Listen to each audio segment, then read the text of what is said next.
So the week before last week was pretty big, and this past week was pretty small, and I really enjoyed myself.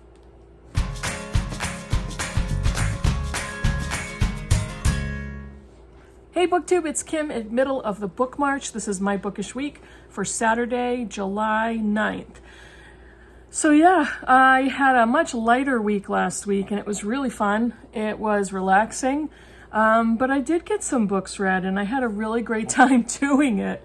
So I was going to tell you about those and, I don't know, chit-chat a little bit. We'll figure something out. So the first book I wanted to show you is The Bread the Devil Need by Lisa Allen Agostini. She is a Trinidadian author and journalist, and this book is set on the island of Trinidad, which is directly north of Venezuela in South America. The book is written in Trinidadian Creole dialect, which at first I was intimidated by, but very shortly into the first chapter, it was quite easy to understand the flow of this language and what the main character was saying and how she was talking. So that became almost its own character, to read the way she was speaking and read the story from her perspective. So some spoilers, not spoilers, some content warnings and trigger warnings here for domestic abuse, sexual assault. There's a lot going on. The content of the book is not pleasant to read, but it's excellently written. It talks about Alethea, who is a store manager on the island, and she is not married to, but she's in a long-term common law marriage with her boyfriend, I think longer than 5 years. But she is used to being treated a certain way by men in her life, and so she has stayed with her common law husband after years of abuse, beatings, rapes, and she puts an image out to everybody else who knows her that things are great, she loves her boyfriend, life is wonderful, and so she continues to perpetuate that image. There's a lot of her backstory, so that it goes back and forth in time, talks about her family history, how she got to where she is now, some old friends that come back into her present time.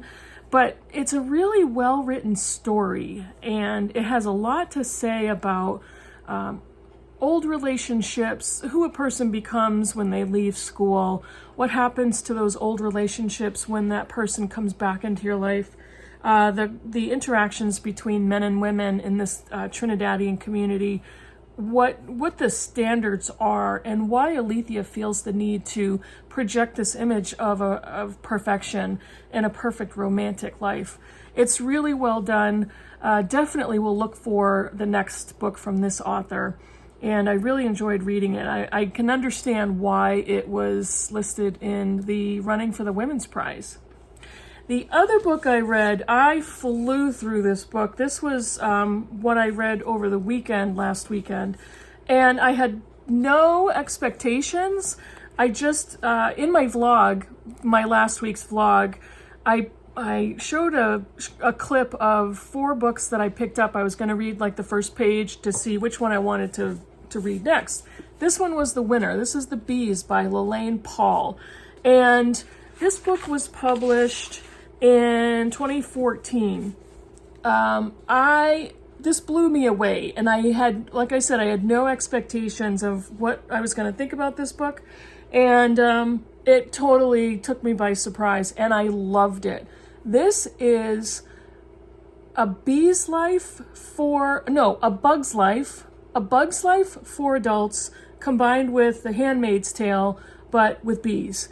There is nothing immature or childish about this story, so it is not really appropriate for immature middle-aged school kids as they get a little older, probably.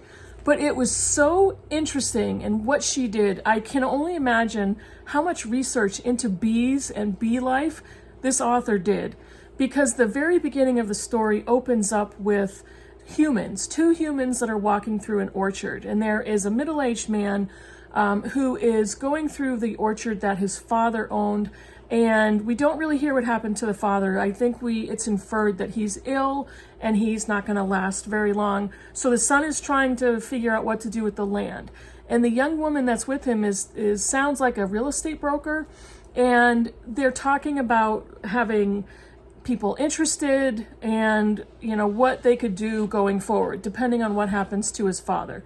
But the very last scene in the prologue is the man going up to a beehive that his father had built, and his father was a beekeeper. And we kind of see the son, the middle-aged son, looking at the hive and turning his back, and then there is bees that are all rising out of the hive to observe. And it's like, okay, what's going to happen now? What does that mean? What's that foreboding or foreshadowing? And the main character in the bees is Flora. She is a sanitation bee, a sanitation worker. And there's a caste system in this hive. So obviously the queen is at the very top. And then there are different castes. There's a priestess caste and nurseries and sanitation, among many others. Then there's just a group of worker bees and all of it. But this is very similar in tone to The Handmaid's Tale, where it talks about male drones and what type of personalities they have, and they have a very limited purpose. The majority of bees are female bees, and what they do to support the queen.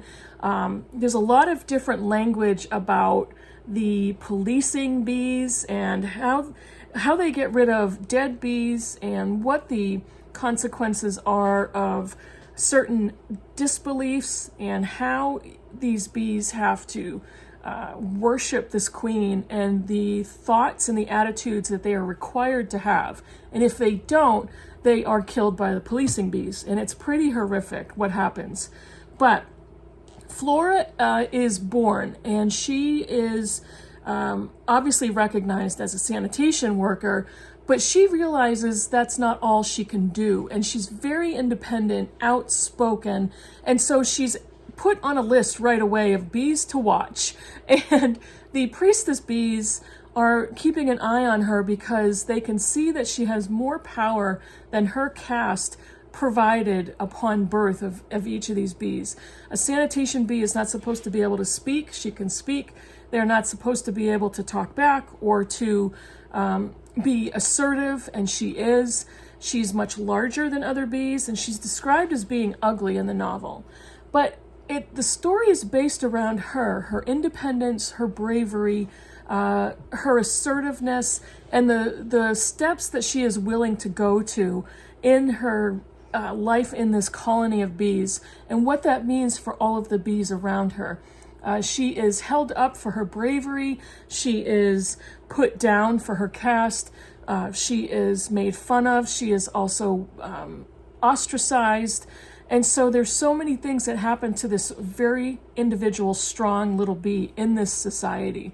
But the interesting thing is we see environmental issues from a bee's perspective, and we see the things that are happening in weather, in the atmosphere, in the environment.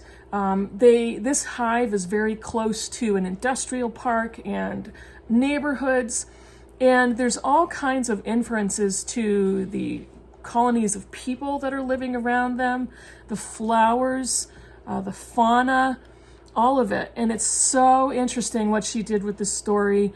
She blew me away with the language and with some of the images, because if you are trying to see it from a bee's perspective, then at the very beginning of the book and the very end of the book, we see it from a human's perspective in very short passages. It is so fascinating and such an interesting piece of fiction. I just loved it. I flew through it. This was a book that every chapter I just wanted to keep going. And it's a very fast read because the chapters are quite short. So I loved it. I highly recommend this if you are kind of into an alternate perspective, animal thoughts, and what you could imagine a bee could be thinking of or seeing from their perspective, trying to interact with the human world. So interesting. I loved it. Go out and get that. and I think you will enjoy it. Those are the two things I finished last week. What am I currently reading? I am currently reading Persuasion by Jane Austen for Jane Austen July, and for a read-along that is hosted by Gemma from Gemma Books and Jack of Spread Book Joy, and I am having a blast. There are several readers in this group. We are having the best conversation. By the time you see this video, I may have already finished this a week early. Typically I am a complete buddy read fail. If I sign up for a read-along or a buddy read longer than a week, I will fail almost always. And it's kind of a prediction, but that's what I do, because if I love a book, I just want to keep reading. And so I've had to pace myself with the messages that I'm sending to this group, but so far so good on Persuasion. I'm not going to give any other thoughts about it until I'm done and have talked to the group about it. And I have gone back to the books of Jacob by Olga Tokarczuk. This is a very long, very complex book. It begins in the 18th century about the cultish Jewish figure Jacob Frank, who was a real person. But the amount of research that she's put into this book is astronomical. And this is a novel. Again, I'm about almost 25% through with this. This is going to be a long-term read. I'll read a few chapters a day, maybe. But that's the best way to digest this for me. So yes, I have gone back and started this back up again. So those are the two things I have currently reading. There will be more. I'm sure there will be more. But the other thing I'm excited about, among many others, but I'm excited about this one. I am going to do a buddy read this month. And I'm going to be reading with Brian from Bookish, Death Comes to Pemberley by P.D. James. I have a few P.D. James books, and this will be my first one, but perfect for Jane Austen July. I love this. I love the picture on this cover. But this is a mystery, and honestly, I don't know much more about it, except it's a mystery set at Pemberley from Pride and Prejudice. It's 1803, 6 years since Elizabeth and Darcy got married at Pemberley, and their peaceful, ordinary world seems unassailable, or is it? So apparently there's a death, and the death comes to Pemberley. So that's all I know. I'm really looking forward to reading this mystery in July for Jane Austen July. So that's it for my bookish stuff. I don't really have a lot more to say. I don't. I'm looking forward to the weekend. I'm filming this on Friday, and I have purchased a few books. I have a book order coming in on Monday that I'm going to do a book haul for, because it's a specific group of books. So I'm looking forward to that one. Oh, I have other video ideas that I just need to get a handle on and get my act together and figure out what I'm going to say and how I'm going to film it. But that's about it for me. I'm looking forward to my weekend, because I'm going to go visit my daughter, who has a little more than 1 month to go until my grandbaby gets here. So I'm going to go over her house tomorrow and help her do some organizing. And we're supposed to have a nice sunny weekend. So let me know in the comments below what you think of any of the books I showed you, or have any other comments. And I will see you in the next video. Bye, everybody.